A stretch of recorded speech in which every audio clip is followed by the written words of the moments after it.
শীঘ্রই বাংলাদেশ সফরে আসছে মার্কিন বিনিয়োগকারী দল। প্রধানমন্ত্রীকে সার্জিও গোর। স্থিতিশীল পরিবেশ নিয়ে সন্তোষ প্রকাশ। আয়নাঘরে ২৫০ শতাধিক মানুষের ওপর নির্যাতন চালায় পতিত স্বৈরাচার, জানালেন চিফ প্রসিকিউটর। বিচারে আন্তর্জাতিক মান বজায় রাখার আশ্বাস। দলীয় নিয়োগ, স্থানীয় সরকার নির্বাচন নিয়ে উদ্বিগ্ন বিরোধী দল, জানালেন জামায়াত আমির। জনস্বার্থে কঠোর হবে সরকার, হুঁশিয়ারি তথ্যমন্ত্রীর। এবং সুপ্রিম কোর্টের রায়ের সুযোগে স্পেনে ঢুকেছে ৬০,০০০ অভিবাসন প্রত্যাশী। প্রাণহানি বেড়ে ৫৭, সেউতা সীমান্তের নিরাপত্তা জোরদার।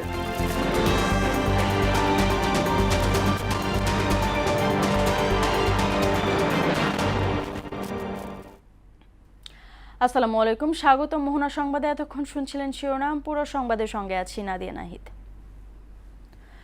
প্রধানমন্ত্রী তারেক রহমানের নেতৃত্বে বাংলাদেশের বর্তমান স্থিতিশীল পরিবেশে সন্তুষ্ট জানিয়েছেন যুক্তরাষ্ট্রের দক্ষিণ ও মধ্য এশিয়া বিষয়ক বিশেষ দূত সার্জিও গোর।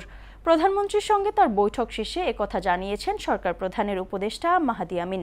এদিকে প্রধানমন্ত্রী কার্যালয়ের গেইটে সাংবাদিকদের সঙ্গে আলাপে সার্জিও গোর বলেন, বাংলাদেশে বিনিয়োগের উপযুক্ত পরিবেশ তৈরি হয়েছে, যার প্রতিফলন হিসেবে যুক্তরাষ্ট্র বাংলাদেশের জন্য বিদ্যমান ট্রাভেল অ্যাডভাইজরি ইতিবাচকভাবে সংশোধন করেছে। শীঘ্রই মার্কিন ব্যবসায়ী প্রতিনিধি দলের ঢাকা সফরের সম্ভাব্যতার কথাও উল্লেখ করেন গোর। তানজিদ ভিয়ার প্রতিবেদন।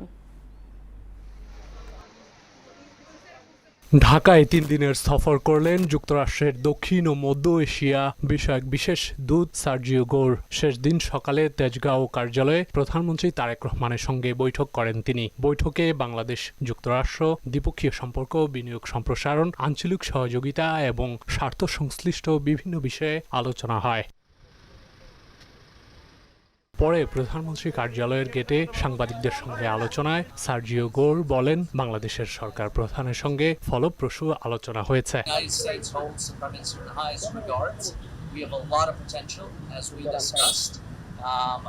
We have seen some of that already come out this week.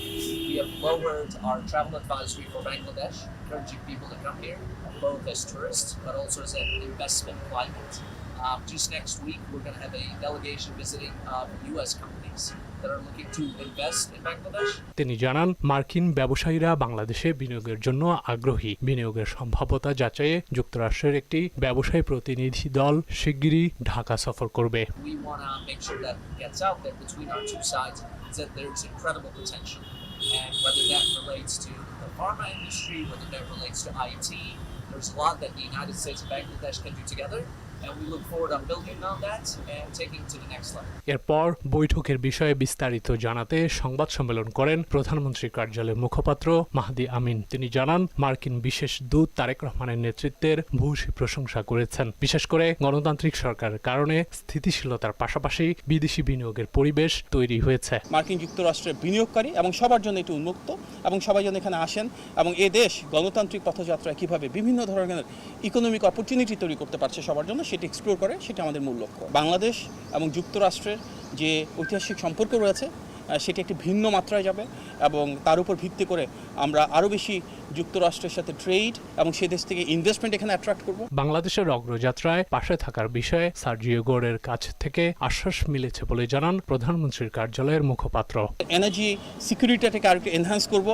বাংলাদেশে দেশি এবং বিদেশি বিনিয়োগ বাড়ানোর জন্য আমাদের এনবিআর বা ট্যাক্সের কী ধরনের রিফর্ম করার প্রয়োজন রয়েছে, কিভাবে আমাদের পলিসি সাপোর্টটা এমন হবে যেখানে প্রাইভেট সেক্টর লেড একটা গ্রোথ আমরা ইনশিওর করতে পারি। মাননীয় প্রধানমন্ত্রীর উপর এবং ওনার নেতৃত্বের উপর যে আস্থা আজকে আমরা সারা বিশ্বব্যাপী দেখছি, তার একটা প্রতিফলন হিসেবে যুক্তরাষ্ট্রের স্টেট ডিপার্টমেন্ট যে ট্রাভেল অ্যাডভাইজারি করে, যেখানে বিভিন্ন দেশে ট্রাভেলিংয়ের ক্ষেত্রে ওনাদের মাঝে লক্ষ্যমাত্রা থাকে, সেটা প্রতিফলিত হয়। ইম্পোর্ট এক্সপোর্টকে আরও গতিশীল করতে পোর্টগুলোতে সার্বক্ষণিক সার্ভিসের বিষয়ে আলোচনা হয়েছে বলে জানান মাহদি আমিন। মাননীয় প্রধানমন্ত্রীর নেতৃত্বে এমন একটি রাষ্ট্র ব্যবস্থা যেখানে প্রাইভেট সেক্টরের জন্য আমাদের সরকার থেকে পলিসি সাপোর্ট থাকবে এবং প্রাইভেট সেক্টর গ্রো করবে। তানজিদ ভুইয়া, মোহনা সংবাদ, ঢাকা। আওয়ামী শাসন আমলে বিরোধী মতদমনে ২৫০ শতাধিক মানুষকে আয়নাঘরে নির্যাতনের প্রমাণ পাওয়া গেছে বলে জানিয়েছেন আন্তর্জাতিক অপরাধ ট্রাইব্যুনালের চিফ প্রসিকিউটর মোহাম্মদ আমিনুল ইসলাম। হত্যা করে লাশ গুম করার কথা উল্লেখ করে অনেকের লাশ শনাক্ত করা সম্ভব হয়নি বলেও জানান তিনি। সকালে উত্তরায় র্যাব 1-এর কার্যালয়ে টিএফআই সেল পরিদর্শনে এসে এসব কথা বলেন চিফ প্রসিকিউটর। মুদাসির আলীর প্রতিবেদন।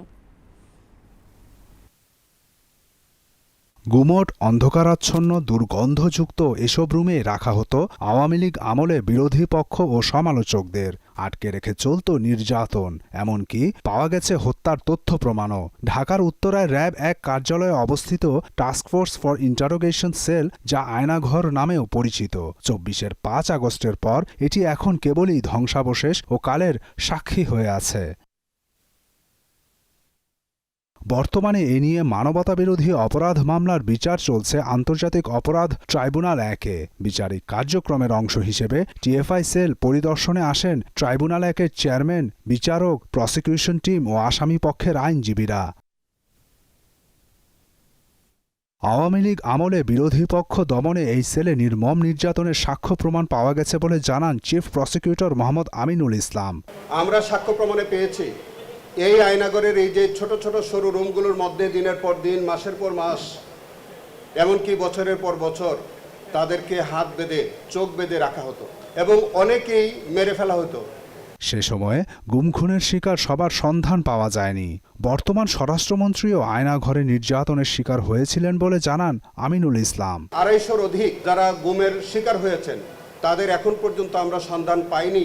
আজকের মাননীয় স্বরাষ্ট্রমন্ত্রী জনাব সালাউদ্দিন আহমেদকে এই র্যাব 1-এর আজকের যে আয়নাঘর, সেখানে কোনো একটি কামরায় তাকেও রাখা হয়েছে। মানবতাবিরোধী সকল অপরাধের সুষ্ঠু বিচারে ট্রাইব্যুনাল আন্তর্জাতিক মানদণ্ড বজায় রাখার চেষ্টা করছে বলেও জানান তিনি।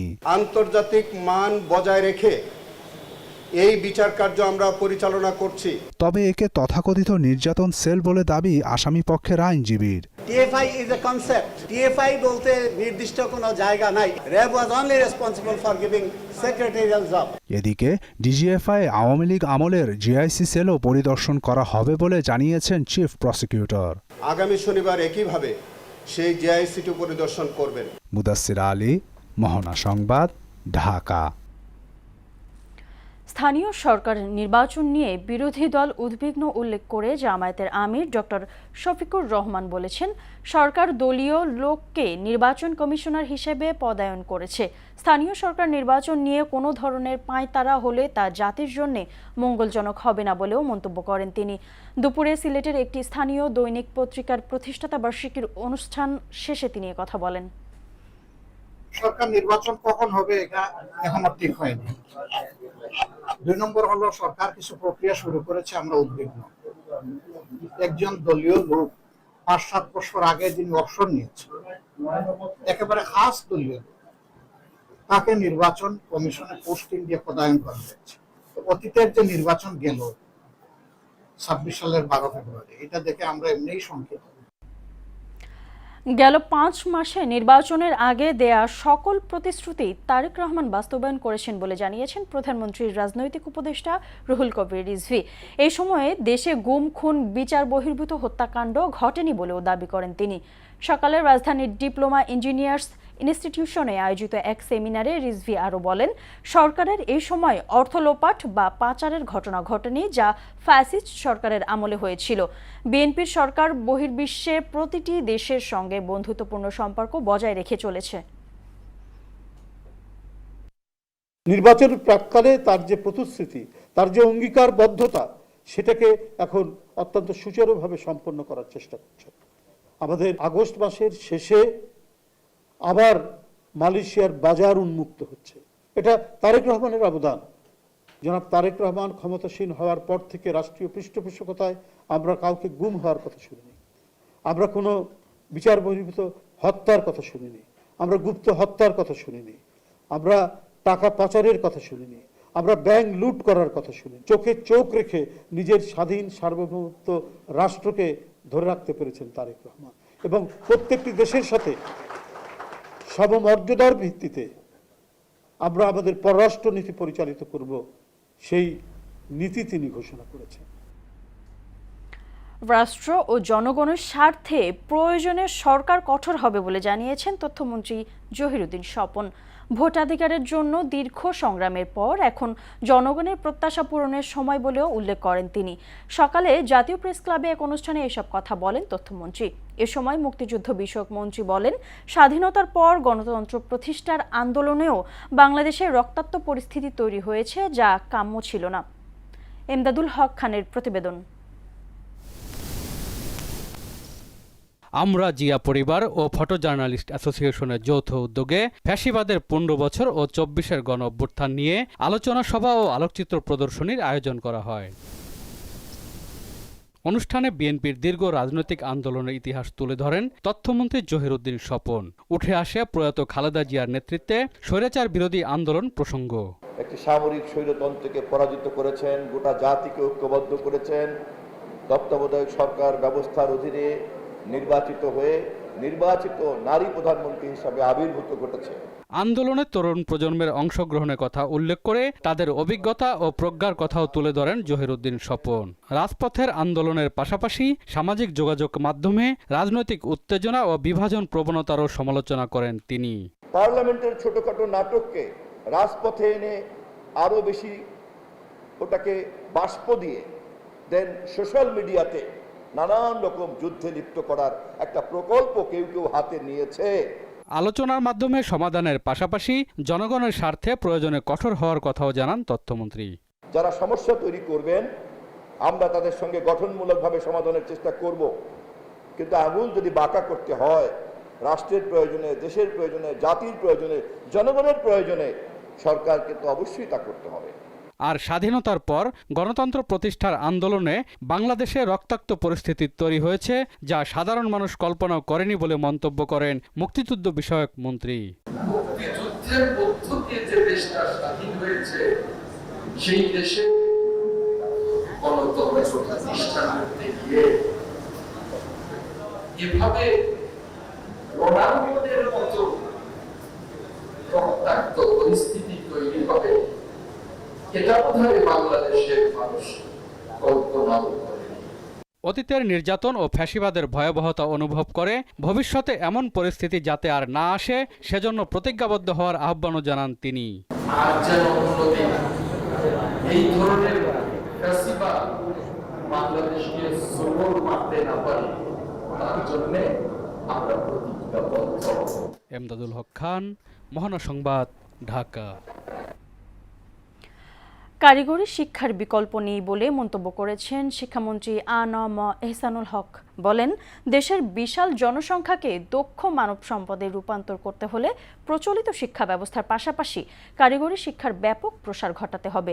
দুপুরে জুলাই গণ অভ্যুত্থান স্মরণে ঢাকা সরকারি পলিটেকনিক ইনস্টিটিউটে আয়োজিত স্মরণ সভা ও কৃতি শিক্ষার্থী সম্মাননা অনুষ্ঠানে এসব কথা বলেন তিনি। এ সময় তিনি আরও বলেন, গতানুগতিক শিক্ষা ব্যবস্থা থেকে বেরিয়ে সময়োপযোগী ও কর্মমুখী কারিগরি শিক্ষার দিকে এগিয়ে যেতে হবে। শিক্ষা, এই শিক্ষাকে সবচেয়ে বেশি গুরুত্ব দিয়েছেন মাননীয় প্রধানমন্ত্রী জনাব তারেক রহমান সাহেব। Technical and vocational education and training, this is a lifelong education. Everybody does indeed need Tibet. মাতৃদুগ্ধ পানে সচেতনতা বাড়াতে জেলা উপজেলা পর্যায়ে সেমিনার করার তাগিদ দিয়েছেন স্বাস্থ্যমন্ত্রী সরদার সাখাওয়াত হোসেন। সকালে রাজধানীর বার্ন ইনস্টিটিউটে মাতৃদুগ্ধ সপ্তাহের উদ্বোধনী অনুষ্ঠানে তিনি কথা বলেন। সভায় সন্তানের জন্য মাতৃদুগ্ধের গুরুত্ব উল্লেখ করে মন্ত্রী বলেন, পুষ্টির অভাব ও শিশুদের সঠিকভাবে মাতৃদুগ্ধ না দেওয়ায় হামসহ বিভিন্ন রোগের ঝুঁকি বেড়েছে। বর্তমানে জন্মের পর সন্তানদের আলাদা রেখে শিশুদের শাল দুধ থেকে বঞ্চিত করা হচ্ছে। এতে শিশুরা মানসিকভাবে ক্ষতিগ্রস্ত হচ্ছে। এ সময় ডক্টরদের সচেতনতা বাড়ানোর আহ্বান জানান স্বাস্থ্যমন্ত্রী। একটা বাচ্চা 4-5 মাস পর্যন্ত কিভাবে গড়ে ওঠে? খাবারটা তো মার কাছ থেকে আসে। বাচ্চাটা প্রসব হওয়ার পরে দূরে নিয়ে একটা বিছনার মধ্যে দিয়ে দেয়। আপনারা কি ভাবেন বেবিরা কিছু বুঝে না? প্রতি মাসে অন্তত একটি জেলায় যেতে হবে, সেমিনার করতে হবে, এক অডিটোরিয়ামে নিয়ে মাতৃদুগ্ধপানের প্রয়োজনীয়তা এবং এটা পালন বাধ্যতামূলক করতে হবে আমাদের সমাজে। এদিকে গেল ২৪ ঘন্টায় হাম এর উপসর্গে সিলেটে ২ জন এবং ময়মনসিংহে ১০ মাস বয়সী এক মেয়ে শিশুর মৃত্যু হয়েছে।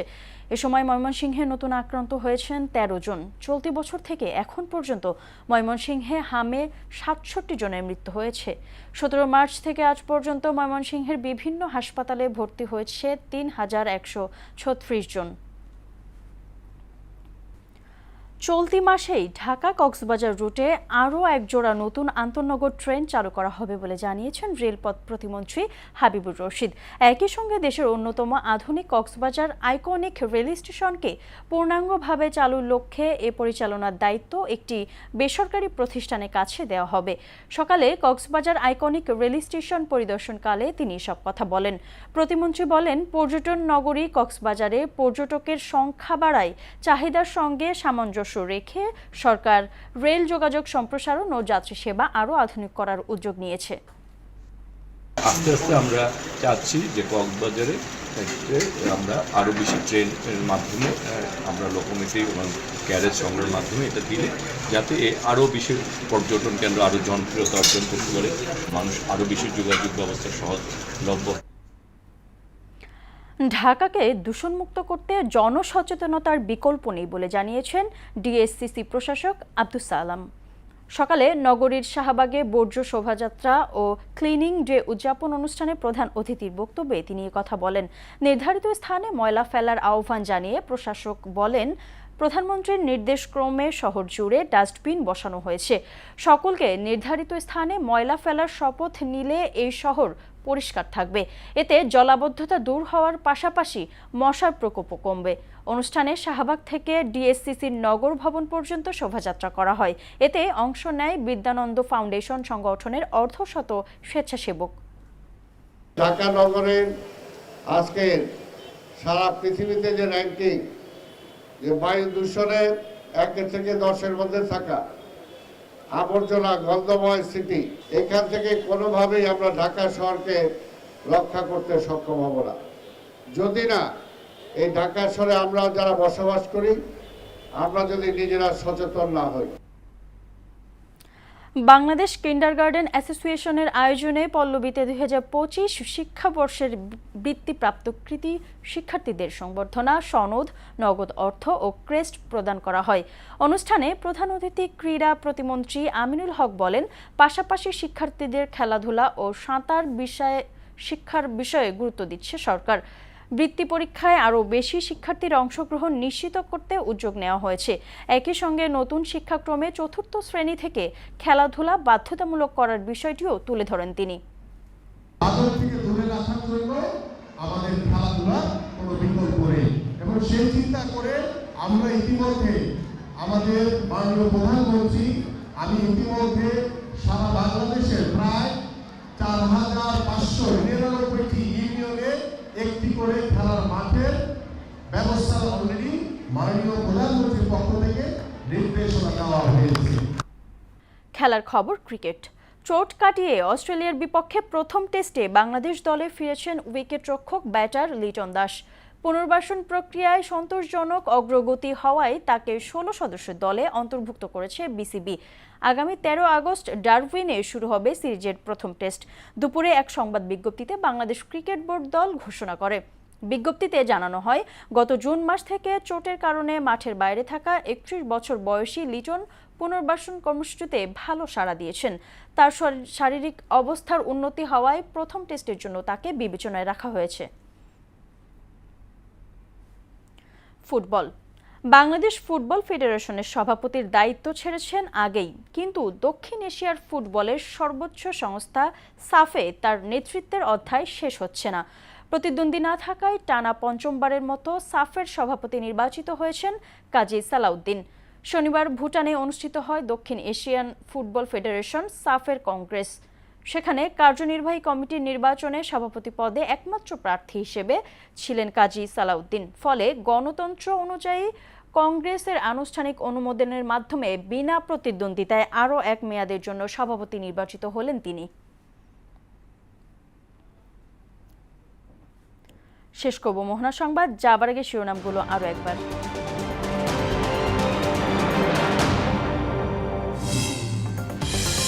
শীঘ্রই বাংলাদেশ সফরে আসছে মার্কিন বিনিয়োগকারী দল, প্রধানমন্ত্রীকে সার্জিও গোর। স্থিতিশীল পরিবেশ নিয়ে সন্তোষ প্রকাশ। আয়নাঘরে ২৫০ শতাধিক মানুষের ওপর নির্যাতন চালায় পতিত স্বৈরাচার, জানালেন চিফ প্রসিকিউটর। বিচারে আন্তর্জাতিক মান বজায় রাখার আশ্বাস। দলীয় নিয়োগে স্থানীয় সরকার নির্বাচন নিয়ে উদ্বিগ্ন বিরোধী দল, জানালেন জামায়াত আমির। জনস্বার্থে কঠোর হবে সরকার, হুঁশিয়ারি তথ্যমন্ত্রীর। এবং সুপ্রিম কোর্টের রায়ের সুযোগে স্পেনে ঢুকেছে ৬০,০০০ অভিবাসন প্রত্যাশী। প্রাণহানি বেড়ে ৫৭, সেউতা সীমান্তে নিরাপত্তা জোরদার। এই ছিল মোহনা সংবাদে। পরবর্তী সংবাদ রাত ৯টায়। এর আগে সন্ধ্যা ৭টায় দেখবেন সংবাদ এক নজরে। মোহনার সবশেষ খবর জানতে ভিজিট করুন www.mohanaraytv। সংবাদ দেখতে পারেন ফেসবুক ও ইউটিউবও। এতক্ষণ সঙ্গে থাকার জন্য সবাইকে ধন্যবাদ।